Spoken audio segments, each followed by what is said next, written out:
তো পিসিতে যে আমরা পিন দিয়ে থাকি বা পাসওয়ার্ড দিয়ে থাকি, তো সেটা কীভাবে চেঞ্জ করবেন সেটাই আজকের এই ভিডিওতে আমরা দেখতে চলেছি। তো কথা নয়, চলুন ভিডিওটি শুরু করি। তো আপনারা জাস্ট এখানে ক্লিক করবেন, করার পর এখান থেকে সেটিং দেখতে পাচ্ছেন, এই সেটিংয়ের উপরে একটা ক্লিক করে দিবেন। সেটিংয়ে ক্লিক করার পর ঠিক আপনার সামনে এভাবে আসবে। তো এখান থেকে দেখতে পাচ্ছেন যে অ্যাকাউন্ট, আমরা এই অ্যাকাউন্টের উপরে একটা ক্লিক করে দিব। অ্যাকাউন্টে ক্লিক করার সঙ্গে সঙ্গে ঠিক আমাদের সামনে এইভাবে আসবে। তো আমরা এখান থেকে দেখতে পাচ্ছি যে সাইন ইন অপশন, এই চাবির আইকনের মতো আমরা দেখতে পারবো, এখানে একটা ক্লিক করে দেব। এখানে ক্লিক করার পরে আমরা এখানে দেখতে পাচ্ছি পাসওয়ার্ড, তো আমরা এই পাসওয়ার্ডের উপরে একটা ক্লিক করে দিব। ক্লিক করার পরে আমাদের সামনে ঠিক এভাবে আসবে। তো আমরা এই চেঞ্জের উপরে একটা ক্লিক করে দিব। দেওয়ার পরে এখানে লেখা দেখতে পাচ্ছি যে কারেন্ট পাসওয়ার্ড। তো আমাদের পিসির যে পাসওয়ার্ড বা যে পিন দিয়ে রেখেছি আমরা, সেই পিনটি এখানে দিয়ে দিলাম। দেওয়ার পরে নেক্সটে একটা ক্লিক করে দিব।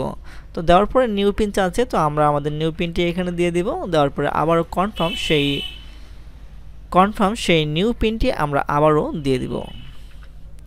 দেওয়ার পরে হচ্ছে পাসওয়ার্ড হিন্ট, এখানে আপনার ব্যক্তিগত অন্য একটি পাসওয়ার্ড আপনি চাইলে দিতে পারেন।